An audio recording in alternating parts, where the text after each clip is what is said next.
So here's the one that we're going to be making now. And it's really dangly there.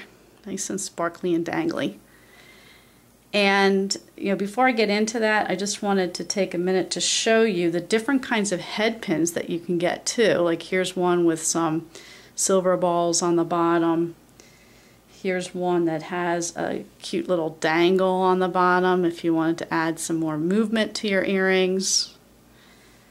Here's one that has kind of a round ball with some, almost like a little donut on there as well. So if you look around, you can find other kinds of head pins that can add more style. So I'm actually using this one for this earring. This is the one I'm going to use for the dangles with the wire wrap. And you can actually make your own head pins as well. I have a video on my website that shows how to make head pins out of fine silver as well, and that's kind of fun to do, and it adds some more interest to your pieces as well. So let's get started with this pair. What you're going to do is you're going to put a 6mm Swarovski crystal, and then you're going to put a 3mm silver bead, and then a 2mm Swarovski, and then a 2mm silver bead. So I'm going to repeat that again because I didn't show you the pieces before we got started, and I want to make sure I told you the right sizes. So we need a 6mm Swarovski, a 3mm silver, a 4mm Swarovski, and then a 2mm silver bead. And that just kind of makes it, it starts kind of big and then it gets smaller. It just adds some, some interest. So now that we've done that, I'm going to take my flat nose, and this time instead of going flush against the bead, I'm going to go flush against 90 degrees against the top of the flat nose. This is going to give me some area here to be able to wrap the wire to give it some more more pattern.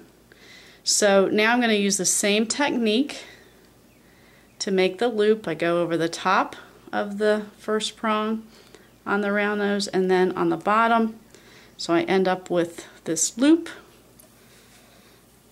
and then I'm going to take my flat nose and I'm going to wrap that tail all the way around. And this is where it's very helpful to have your flat nose so that you've got it nice and secure. And just using my finger to push that wire around and around that open area.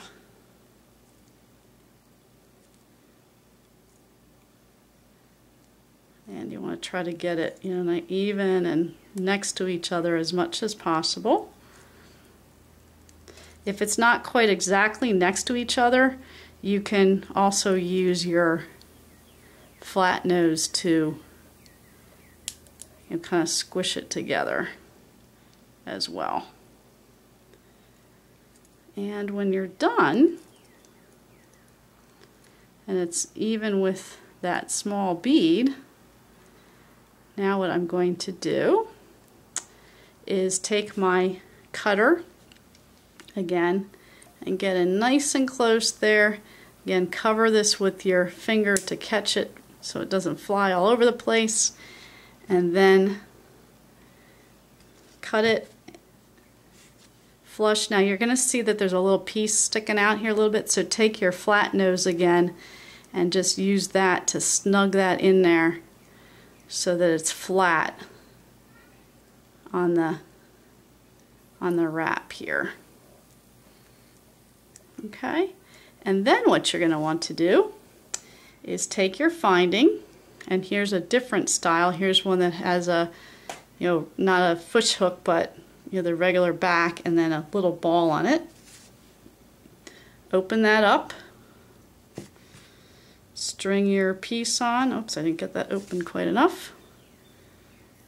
String or thread the piece on that you just made here, and then close that loop.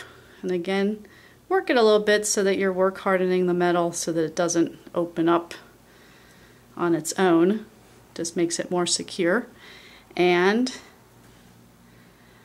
that's it.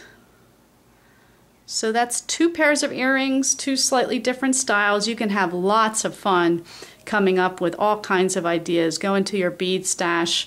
Great way to use some odds and ends beads to make earrings, and you know, lots of fun, and certainly a gift that your friends and family will appreciate. So have fun and have a great day.